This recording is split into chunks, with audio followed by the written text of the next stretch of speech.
watching Just the News. I'm Amit Chandra. Let's get straight to our top story today. After the Health Ministry on Thursday said that there were early indications of COVID cases plateauing in some areas and that the trend needs to be monitored. Senior WHO official Poonam Ketupal Singh has now said that the risk persists and focus must be on reducing transmission and implementing situation-specific measures. Now, speaking to PTI, Singh said, and I quote, "We need to continue to remain vigilant. Our focus must be on reducing transmission, implementing situation-specific public health and social measures, and increasing vaccine coverage. That's the way forward for all countries in the ongoing pandemic." End quote. India has reported 2.35 lakh new COVID cases and 871 deaths in the last 24 hours. The daily positivity rate has seen a marginal decrease to 13.39% as well. It was slightly over 15% yesterday. Mumbai has recorded 1,411 new COVID cases in the last 24 hours.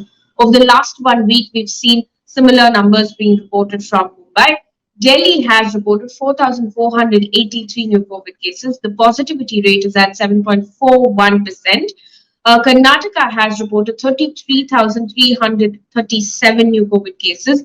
Yesterday, Karnataka had reported 31,198 new COVID cases, so a slight increase there. Bengaluru is reporting a large share of those numbers.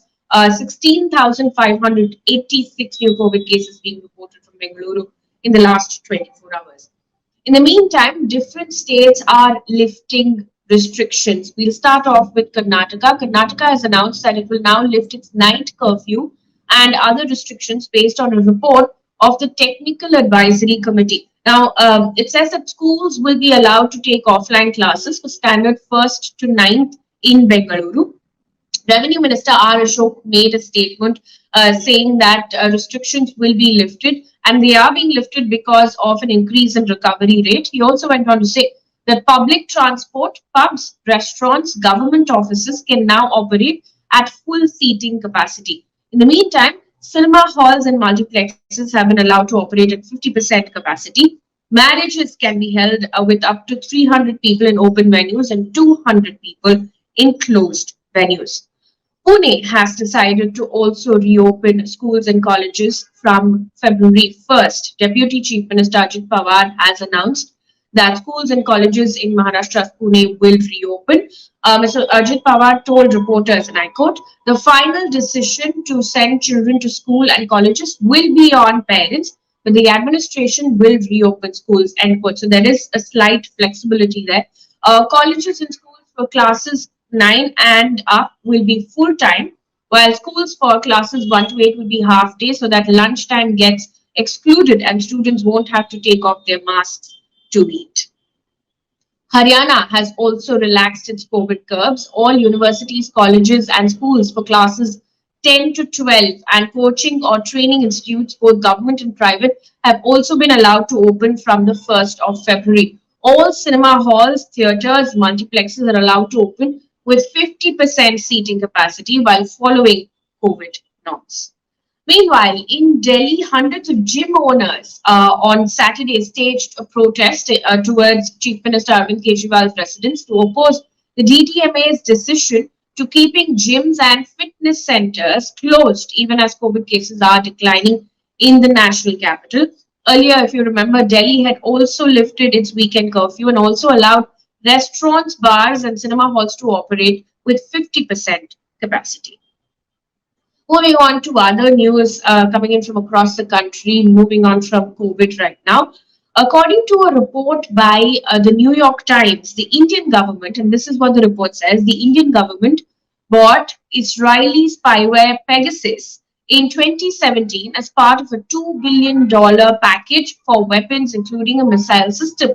Now, the report also talks about how the software was used globally to target journalists, activists, among others. It also says that under a set of new deals licensed by the Israeli Ministry of Defense, Pegasus was provided to Poland, Hungary, and India and other countries. Until now, neither the Indian government nor the Israeli government has admitted to any of these allegations. There has been no response so far from the center relating to this New York Times report. The opposition, however, has said multiple things. Addressing a press conference, for instance, leader of opposition in Rajya Sabha, Mallikarjun Kharge, said Congress has raised the issue in Parliament last year and will continue to do so. Senior Congress leader Rahul Gandhi took to Twitter and said, and I quote, Modi government bought Pegasus to spy on our primary democratic institutions, politicians, and public. Government functionaries, opposition leaders, armed forces, judiciary, all were targeted by these phone tappings. This is treason. The Modi government has committed treason. Moving on now, according to the Indian Meteorological Department, Delhi, Punjab, Uttar Pradesh, and Haryana will witness surface winds between 15 to 25 kilometers per hour starting the 29th of January and will continue till the 1st of February. However, the conditions will begin to abate gradually post 30th of January, is what the IMD has said.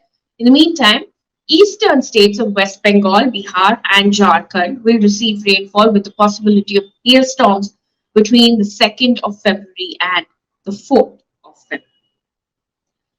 Also in the news, the center has told the Delhi High Court that just because other countries and primarily Western countries have criminalized marital rape does not necessarily mean India should follow them blindly. Now, this comes after there have been several pleas seeking to criminalize marital rape in the country. In a written submission, the center has said, and I quote, India has its own unique problems due to various factors like literacy, lack of financial empowerment of the majority of females, mindset of the society, vast diversity, poverty, etc.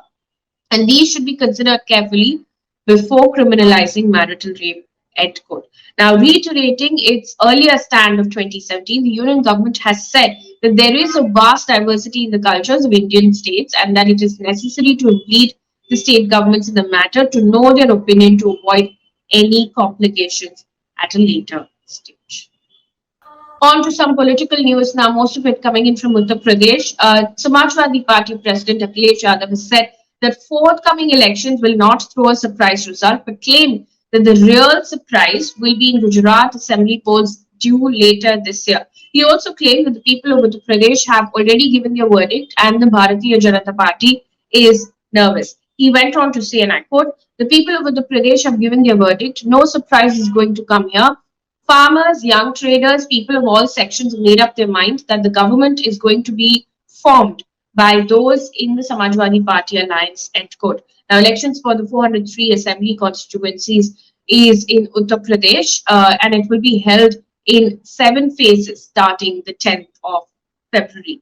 In the meantime, while addressing a campaign in Uttar Pradesh's Muzaffarnagar, Union Home Minister Amit Shah has said, and I quote, Akhilesh Yadav and Jan'22 are together only till counting. If their SP government is formed, then Azam Khan will sit in the government and Jayant will be out. Their candidates list can say what will happen after elections. Now, pointing at Akhilesh Yadav, he said, and I quote, today I have come to give our figures in a public program. If you have the courage, declare the figures of your regime in a press conference tomorrow. End quote. Now, this comes a day after Samajwadi Party chief Akhilesh Yadav, along with his Rashtriya Lokdal ally Jayant Chaudhary, launched a sharp attack against the BJP. And as promised, we give you one piece of environment news every single day. This is your news for the day. According to the World Economic Forum, construction and operation of buildings are responsible for 38% of global emissions. Now, the WEF has said that in order to limit the global temperature rise to below 1.5 degrees Celsius, there is an urgent need to find solutions to accelerate decarbonization of the urban built environment. And the WEF also said that with over half the world's population living in cities and producing over 70% of carbon emissions, cities play a key role in combating climate change. The report also has been written in collaboration with Accenture and proposes a more holistic decision-making approach. Moving on to news coming in from across the world right now, US President Joe Biden has said on Friday that he will be moving US troops to Eastern Europe and European and NATO countries in the near term as tensions rise over Russia's military buildup on the borders of Ukraine. Now, if you remember, the Pentagon has already placed 8,500 troops on standby in response to Russia's build-up over Ukraine's border. Joe Biden told reporters, and I quote, "I'll be moving troops to Eastern Europe and the NATO countries in the near term, not too many," end quote. Moscow, in the meantime, insists that it does not plan to attack, but reports say that they've stationed more than 1 lakh combat troops on the borders of Ukraine. In the meantime, the US has warned a Russian invasion of Ukraine would be horrific for both sides while calling for a diplomatic solution. Now, speaking at the Pentagon on Friday, US General Mark Milley has said, and I quote, "If that was unleashed on Ukraine, it would be significant, very significant, and it would result in a significant amount of casualties. It would be horrific. It will be terrible," end quote. And also, there's news that's coming today that says that, and this is a report by Reuters, which says that British Prime Minister Boris Johnson will visit Ukraine next week, and a call with Russian President Vladimir Putin will be done in a bid to avoid bloodshed. Now, a spokesperson from Mr. Johnson's office has said in a statement, and I quote, "The Prime Minister is determined to accelerate diplomatic efforts and ramp up deterrence to avoid bloodshed in Europe. He will reiterate the need for Russia to step back and engage diplomatically when he speaks to President Putin this week," end quote. There were no details, however, of when or where this trip would happen. Also, President Vladimir Putin has said that the West has ignored Russia's security concerns amid fears that Russia could invade Ukraine. Now, the US rejected a key Moscow demand that NATO rule out Ukraine joining the defense alliance, but insisted that it was offering Russia, and I quote, "a diplomatic path."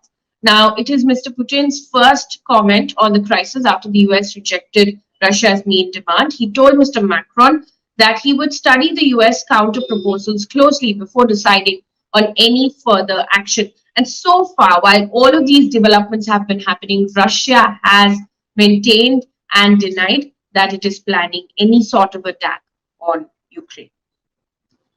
On to sports news right now. World number one Ash Barty has become the first Australian woman to win Australian Open singles title in 44 years.